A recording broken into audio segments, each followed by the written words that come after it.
성경 말씀 열왕기상 19장 18절입니다.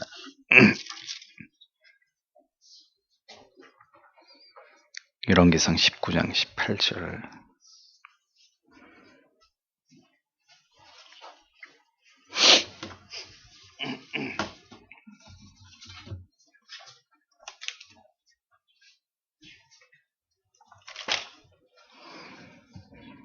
같이 읽겠습니다. 그러나 내가 이스라엘 가운데 7,000인을 남기리니 다 무릎을 바알에게 꿇지 아니하고 다 그 입을 바알에게 맞추지 아니한 자니라. 아멘. 도르트신조 제9장 그리스도의 죽으심과 인간의 구속 제9장입니다. 9장 같이 읽겠습니다.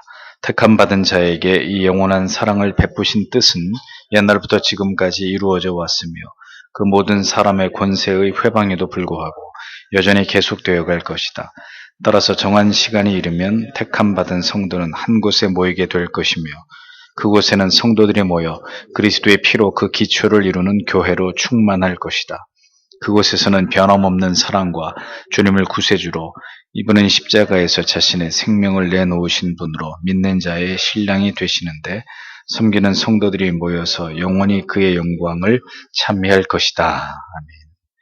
아멘.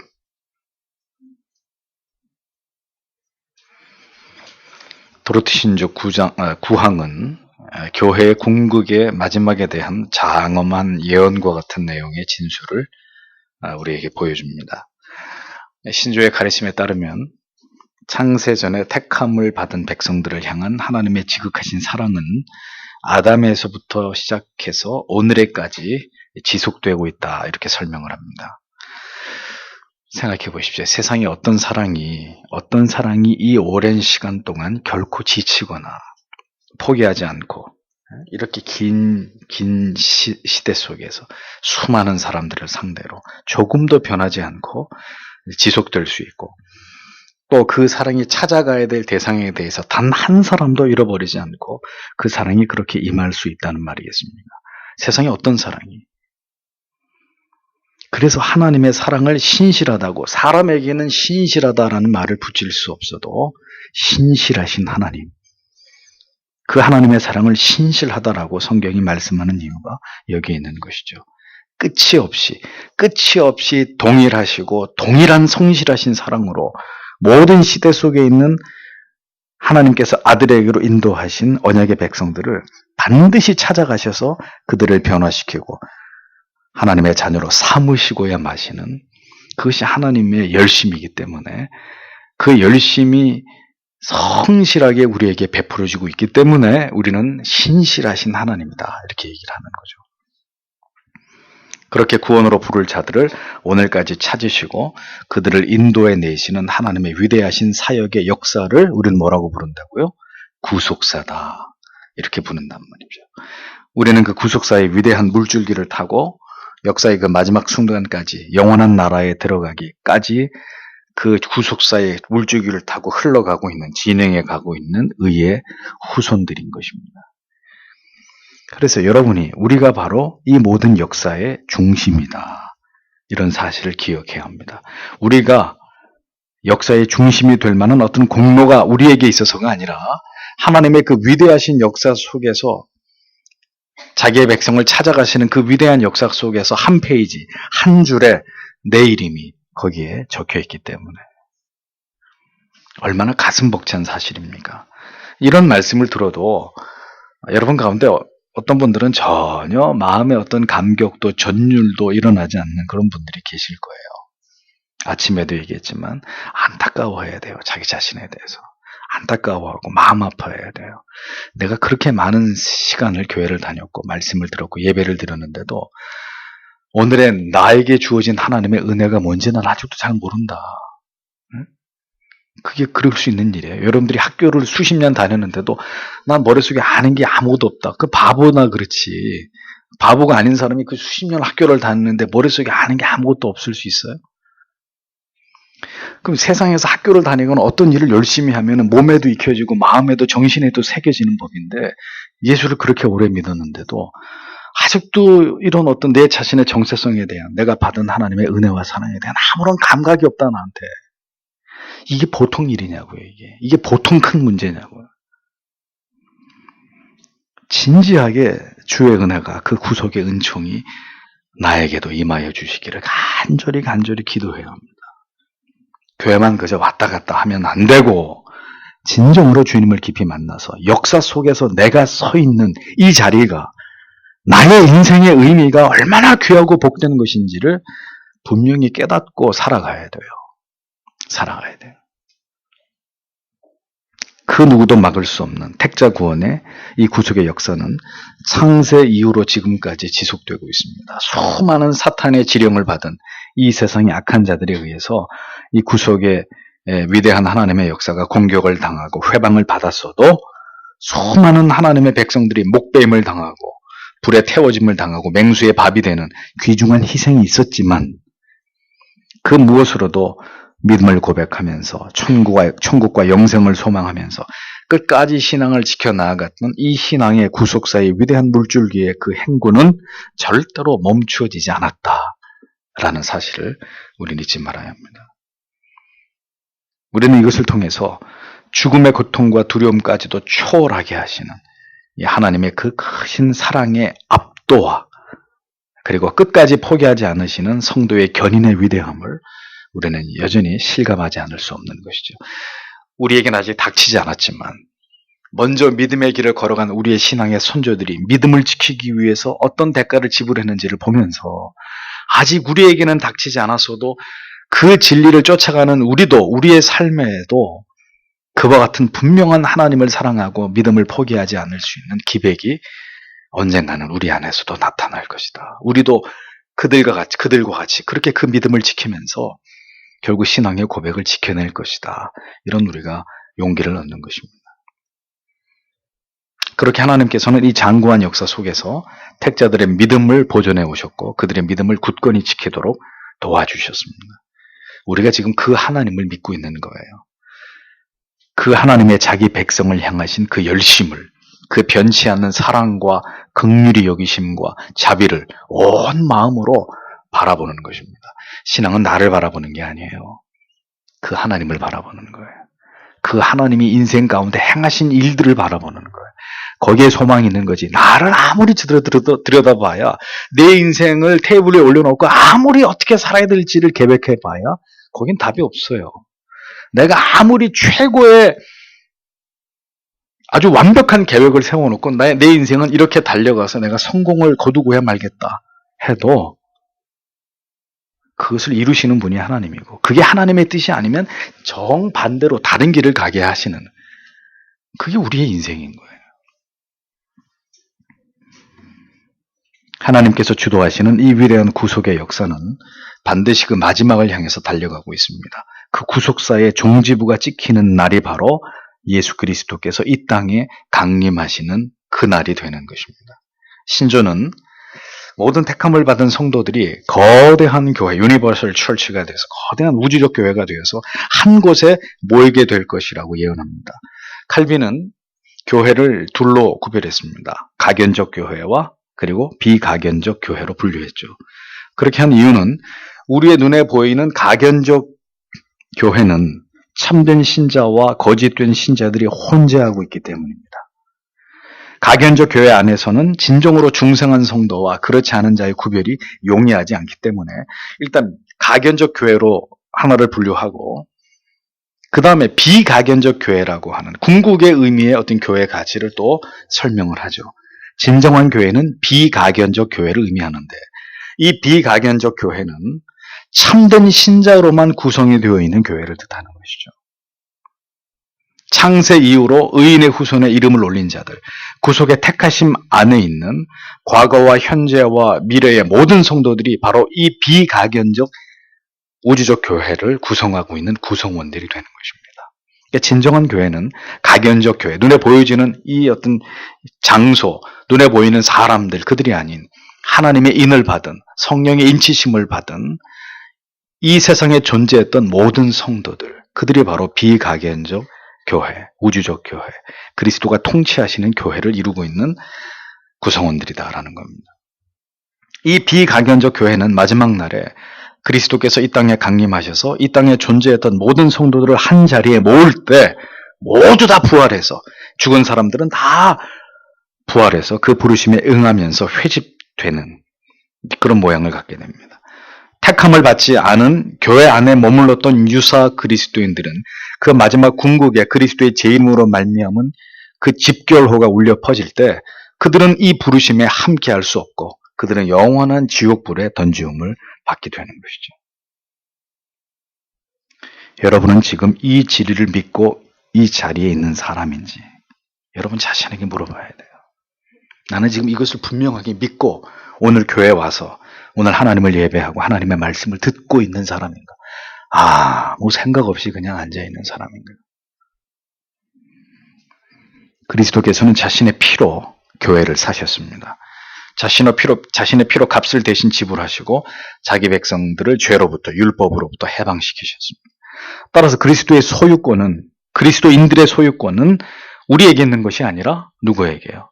우리를 피값으로 사신 그리스도께 있는 것입니다. 그리스도께서는 그 피로 사신 자들을 창세 이후로 지금까지 계속해서 불러 모으고 계시는 거예요. 그래서 우주적인 교회를 건설해가고 계시는 온 교회의 머리가 되시는 것입니다. 따라서 모든 교회와 성도는 모두 그리스도의 통치 아래 있고 모두가 함께 그리스도를 사랑하고 그리스도를 사랑함처럼 모든 거룩한 교회들을 그리고 이 땅에 그루터기처럼 남겨진 거룩한 참된 믿음을 가진 지체들을 사랑해야 하는 것입니다. 그 하나됨, 십자가 아래서 모두가 한 마음으로 서로를 사랑함이 바로 이 땅에 세워진 아름다운 그리스도의 교회, 비가견적 교회의 실체라는 거죠. 교회는 이 세상 어느 곳에서도 볼 수 없는 사랑과 연합이 있는 곳이어야 합니다.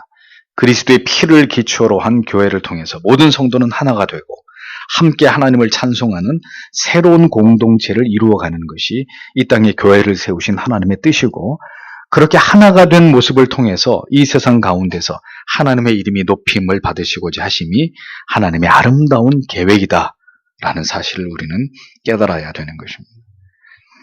그리스도의 다스리심과 통치에 순종하고 복종함으로 모든 성도가 함께 하나님을 찬미하고 그 영광을 드러내야 함에도 불구하고 이것이 너무나 분명한 가치인데도 불구하고 교리는 성경의 진리를 분명히 궁극의 하나됨을 이렇게 강조하는데도 아침에도 얘기했지만 목사의 마음에는 감출 수 없는 불편함이 있습니다.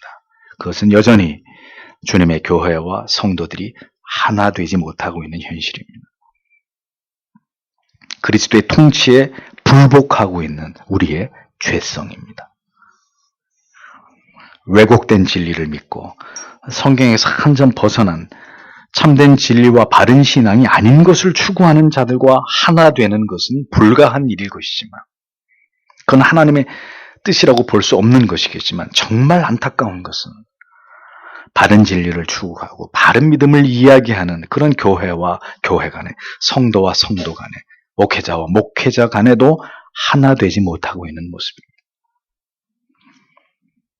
성도, 교회, 한글로 이렇게 번역된 이 원문의 의미에는 모두 무리라는 단어가 들어가 있습니다.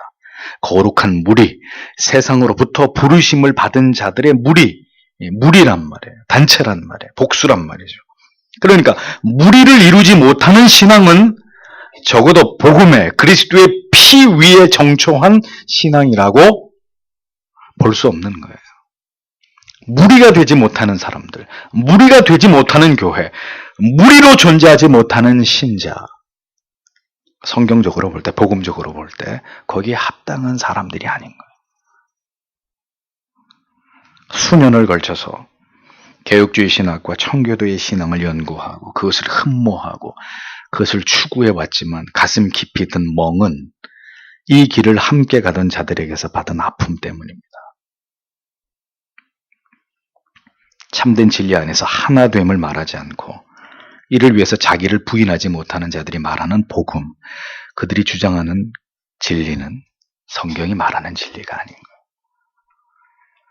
주님의 모든 마음은 항상 교회에 있습니다. 예루살렘에 처음으로 유월절을 지키기 위해서 공생애를 시작하시면서 가장 처음으로 예루살렘에 올라가셔서 주님께서 가장 먼저 방문하신 곳이 어디였습니까? 베드로의 집이었습니까? 아니면 사람들이 많이 모이는 광장이었나요? 성전이었습니다. 주께서는 내 집은 만민이 기도하는 집이라 선언하시면서 성전을 더럽힌 자들을 가장 먼저 축출하셨습니다.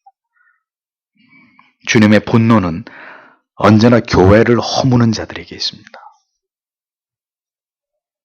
만민이 기도하는 집인데 만민이 모이지 못하도록 교회를 조각내고 분열하고 분리시키는 자들에게 하나님의 진노가 있는 것입니다.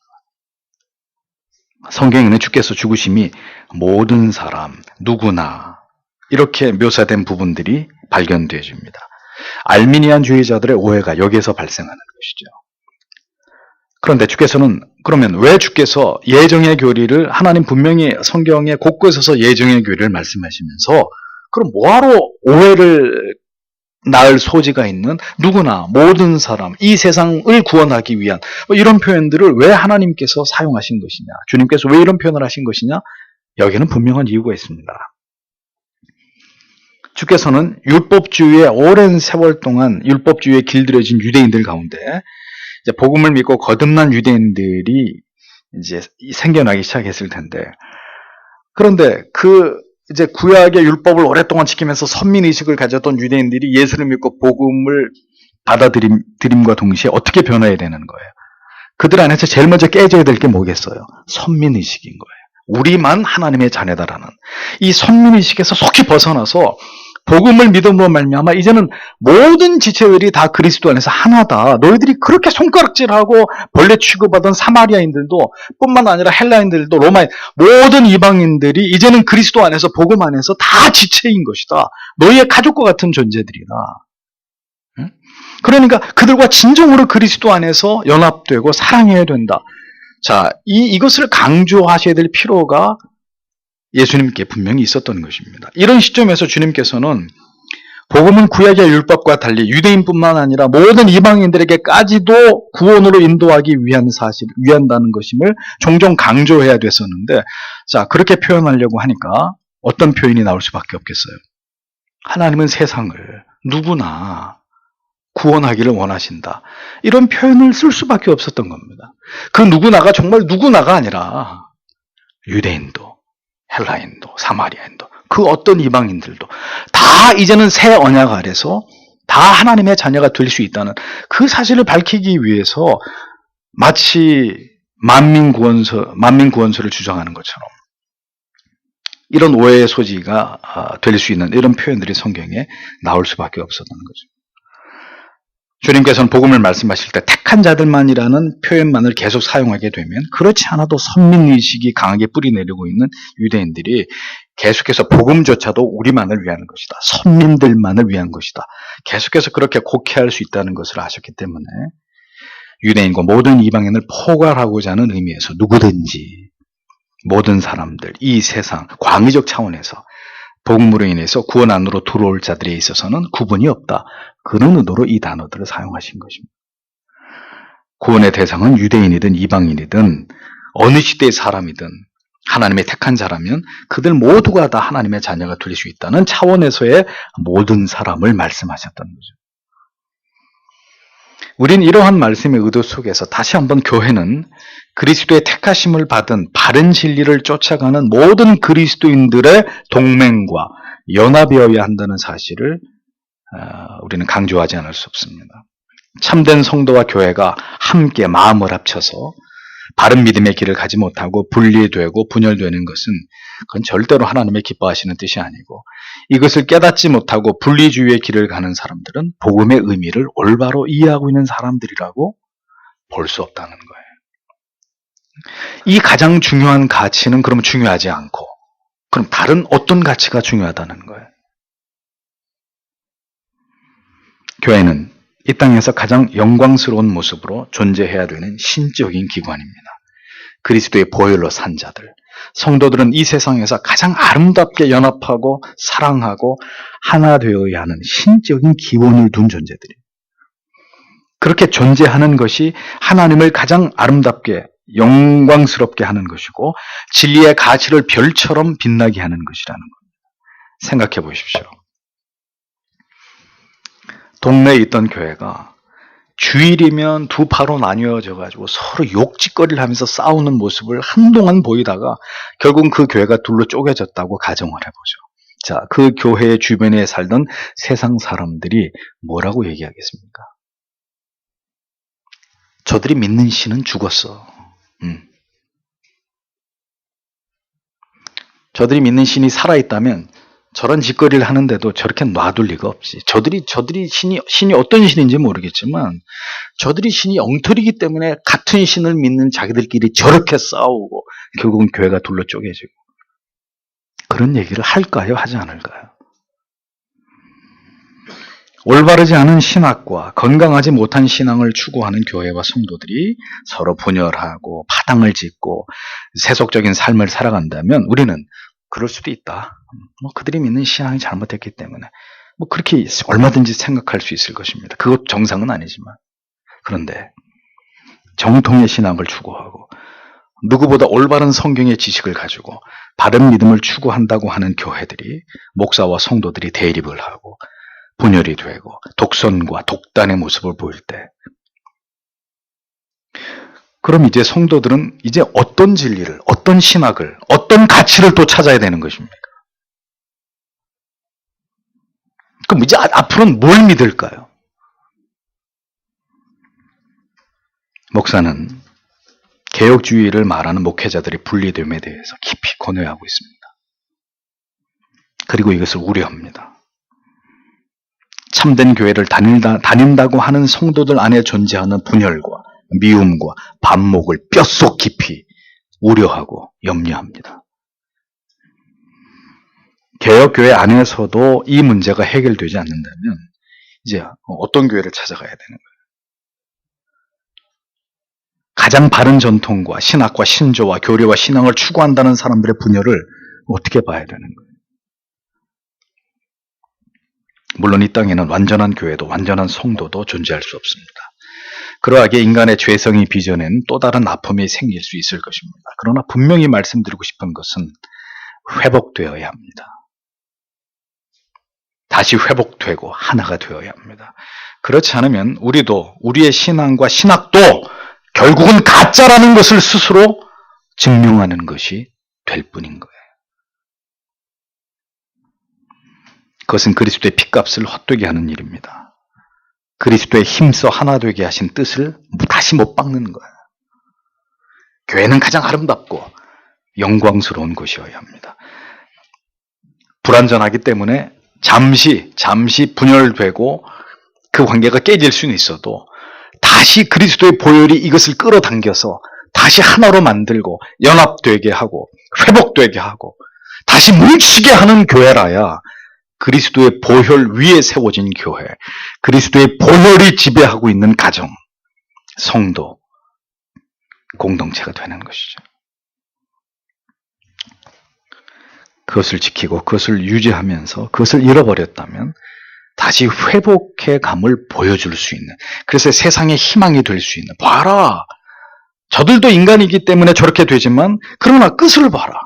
우리는 영원히 안 보고 끝장내고 그래서 분열되고 끝나지만 저들은 다시 하나 되지 않느냐. 다시 하나가 되고 한 마음이 되고 한 뜻이 되어서 이전보다 더 단단하게 연합하고 결속되지 않느냐. 그것을 통해서 그들 안에 하나님이 계시다는 것, 예수 그리스도가 그들을 통치하고 계신다는 것을 세상에 보여줄 수 있는, 지금도 예수 그리스도께서 그 모두를 하나로 불러 모아 연합시키고 우주적인 교회를 세우고 계시고 있음을 증명할 수 있는 그런 사람들이 신자들이고 그들이 모인 곳이 교회여야 한다는 것입니다. 우리는 그런 사람들입니다. 우리 교회는 그런 교회여야 합니다. 어떤 경우에도 그리스도의 보혈로 불러 모은 이 모임이, 이 귀한 연합이 깨지지 않도록 우리는 최선을 다해서 기도하고 주의 은혜를 구하는 자들이 되어야 할 것입니다. 주께서 그렇게 우리 모두를 긍휼히 여기사 그 도에 복종할 수 있는 은혜와 사랑 주시기를 언제나 기도하는 우리들이 되어야 하는 것이죠. 그것이 이 도로트 신조가 하나님의 말씀을 통해서 또 다른 어떤 진술을 통해서 우리에게 신앙은 이런 것이다 라고 가르쳐주고 있는 중요한 교훈이 되는 것입니다. 기도하겠습니다.